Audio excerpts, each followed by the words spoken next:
તો ગાંધીનગરમાં આદિજાતિ મંત્રી નરેશ પટેલે ચાર્જ સંભાળ્યો છે। પોતાના પરિવાર સાથે નરેશ પટેલે પૂજા વિધિ કરી। પૂજા વિધિ બાદ નરેશ પટેલે ચાર્જ સંભાળ્યો છે। પૂર્વ કેબિનેટ મંત્રી કુબેર ડિંડોર પણ હાજર રહ્યા છે।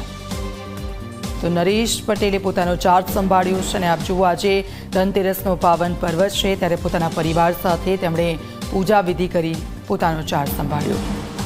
આદિજાતિ વિકાસ મંત્રી તરીકે નરેશ પટેલે હોદ્દો સંભાળી લીધો છે। સ્વાભાવિક છે કે પરિવાર સાથે પરિવારના સભ્યો તેમને મોઢું મીઠું કરાવી રહ્યા છે। આ બંને નરેશ પટેલની દીકરીઓ છે અને દીકરીઓ સાથે મોઢું મીઠું કરાવવામાં આવી રહ્યું છે। જે પ્રકારે પૂર્વ આદિજાતિ મંત્રી હતા એમ જે જગ્યાએ ચેમ્બરમાં છે એ જ કુબેર ડિંડોરની હાજરીમાં પણ તેમને મોઢું મીઠું કરાવ્યું છે અને એ જ પ્રકારે ક્યાંક ને ક્યાંક કહી શકાય કે નરેશ પટેલનો સંપૂર્ણ પરિવાર અત્યારે હાજર છે। સ્વાભાવિક છે કે આ ખુશીની ઘડી છે અને ખુશીની ઘડીમાં તેઓની હાજરી છે એ દેખીતી બની રહી છે। આ જ પ્રકારના દ્રશ્યો અત્યારે દેખાયા છે અને આજ સંપૂર્ણ રીતે જોવા જઈએ તો ભાજપની આ જ કાર્યશૈલી છે કે એક ચાર્જ છોડે છે અને બીજો ચાર્જ સંભાળે છે ત્યારે બંને સાથે રહીને પોતાની ખુશી વ્યક્ત કરી રહ્યા છે। કેમેરામેન રમેશ સ્ટુડિયો સાથે હિતલ પારેખ, જી મીડિયા, ગાંધીનગર।